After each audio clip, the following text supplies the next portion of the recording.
Hello guys, आज आम सारू पत्र गोटे नुआ रेसिपी शिखा। तापाई मु 2 ରୁ 3ଟି सारू पत्र नहीं भल भाव धोईदेली। गोटे जगार बेसन टिके, लुण टिके, हलदी टिके, जीरा गुंड टिके, धनिया गुंड टिके, आउ लंका पाउडर टिके देवी भल भाव मिसईदेवी। पानी ढाली भल कि गोटे मिश्रण प्रस्तुत करदेवी। ताकू भल भाव पानी रे गोलेकी भल भाव मिसईदेवे। तापरे गोटे सारू पत्र नेबे।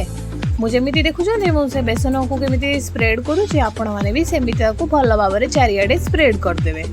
तापर पुणी आउ गोटे पत्र नहीं पुणी सेमती स्प्रेड करेंगे। एमती मु 3टी पत्र रे कर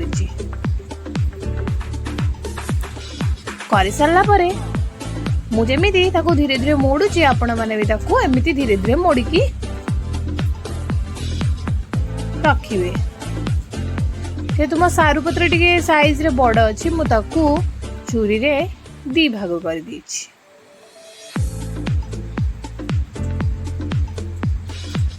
गोटे छोट हांडी रे पानी गरम करबा पे बसई देथिबे। ता ऊपर जाली रो छांकुनी नहीं सारू पत्र को सिजेबा पे 10 ରୁ 15 मिनिट पे बसई देबे।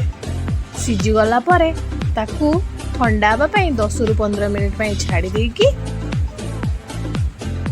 काटी देबे। मु केमती काटुची देखुछंती सेमिति काटी देबे। काटी सारला परे गोटे पैन रे तेल गरम करी सारू पत्र गुडी को पैन रे फ्राई हवा पे छाड़ देबे। 2 मिनिट गोटे साइड भल भाव फ्राए हो सारा पुणी आम ओलटी पुणी आउे आम फ्राए हवा को देबा। भल भाव कड़कड़ी करी फ्राए कले खाइबा को क्रिस्पी लगी थाए। आपण मैंने देखुंती मोर सारू रे प्रस्तुत हो जाइए गोटे डिश।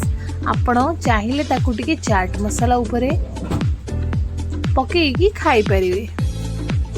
वीडियोटी भल लगिले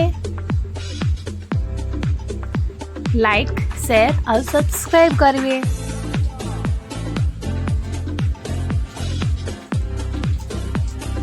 थैंक यू।